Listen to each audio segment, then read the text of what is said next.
नमस्कार। आप देख रहे हैं फरीदाबाद खबरनामा। मैं हूं रविंद्र कुमार। आज मैं अपने दर्शकों के साथ एक खास मुद्दे पर बात करना चाहता हूं।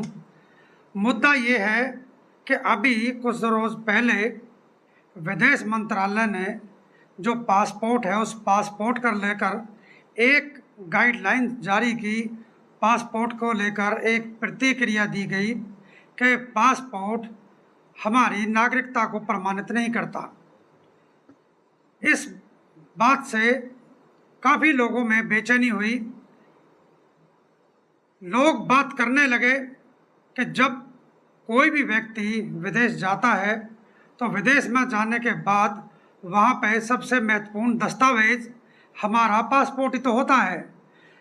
जब विदेश में हमारी जांच पड़ताल होती है, वहाँ की पुलिस होती है, कस्टम विभाग होता है, तो वो हमारे पासपोर्ट को देखकर ही तो ये पहचान करते हैं कि ये व्यक्ति इंडिया से है, भारत से है। तो जो पासपोर्ट है वो हमारी अब तक विदेश में नागरिकता की पहचान रखता था, लेकिन विदेश मंत्रालय ने ये बोला है कि ये एक ट्रैवल करने का एक पेपर है, एक डॉक्यूमेंट्स है जो केवल हमारी यात्रा की पुष्टि करता है, ये हमारी नागरिकता की प्रमाणिकता नहीं करता। तो इसको लेकर और भी सवाल समाज के अंदर खड़े हुए हैं। आधार कार्ड को लेकर, वोटर आईडी कार्ड को लेकर, पैन कार्ड को लेकर। तो मैं अपने दर्शकों को बता दूं, आधार कार्ड उसे भी अब सरकार हमारी नागरिकता का प्रमाण पत्र नहीं मानती है, क्योंकि कोई भी व्यक्ति जहां भी 182 दिन तक रहता है तो वो वहाँ के स्थानीय प्रशासन में वहाँ जाकर सीएससी सेंटर के माध्यम से या जिला मुख्यालय पर जाकर अपना आधार कार्ड बनवा लेता है। तो आज आधार कार्ड भी हमारी नागरिकता की पहचान का एक सबूत नहीं है। दूसरा आता है हमारा वोटर आईडी कार्ड। तो वोटर आईडी कार्ड को भी अब हमारी नागरिकता का मुख्य दस्तावेज नहीं माना गया। वो केवल एक सरकार चुनने, वोट डालने का अधिकार देता है।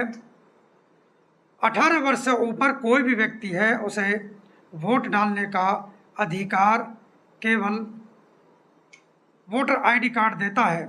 तो ये भी अब हमारी नागरिकता का प्रमाण पत्र नहीं है। पैन कार्ड, उसको भी अब मना कर दिया गया है कि पैन कार्ड भी हमारी नागरिकता का पहचान पत्र नहीं है।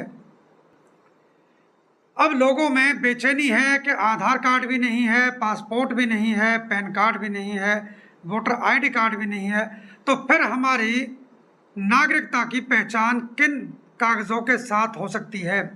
आखिर कौन से ऐसे कागजात हैं, दस्तावेज हैं जिनसे हमारी नागरिकता की पुष्टि हो सकती है? तो मैं अपने दर्शकों को बता दूं, आप परेशान ना होइए, बेचैन ना होइए, और आपको हम बता रहे हैं 3-4 मुख्य दस्तावेज हैं जिससे आपकी ये पुष्टि हो जाएगी कि आप इस भारत देश के नागरिक हैं।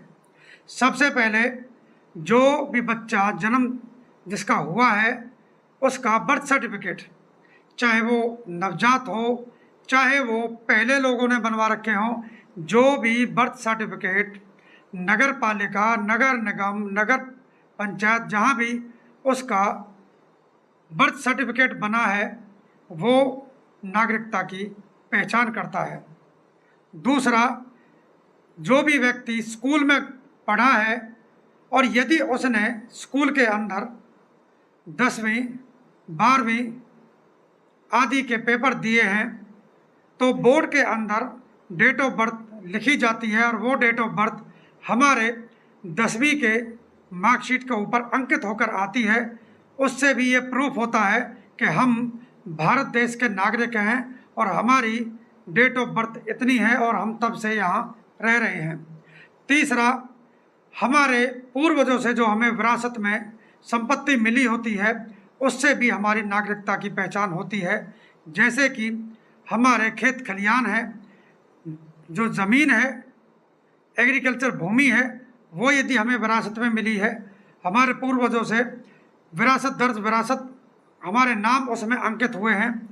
ऐसे ही किसी की पुश्तैनी ज़मीन जहाँ लोग रहते हुए आए हैं, चाहे वो गांव हो, शहर हो, किसी के पूर्वज वहाँ रहे हों, उसके बाद उसके माता पिता, उसके बाद वो खुद रह रहा है, तो वो ऐसी संपत्ति, वो भी हमें नागरिकता की पहचान करने का एक सबूत हमें मिलता है। तो आप परेशान ना होइए, ये जो हमने आपको कुछ डॉक्यूमेंट्स बताए हैं, इन कागजात के आधार पर आप अपनी देश की नागरिकता का सबूत दे सकते हैं कि आप इस देश के नागरिक हैं। आज की खबर को ज़्यादा से ज़्यादा शेयर करें। आप देखते रहिए फरीदाबाद खबरनामा। मैं हूँ रविंद्र कुमार। नमस्कार, धन्यवाद।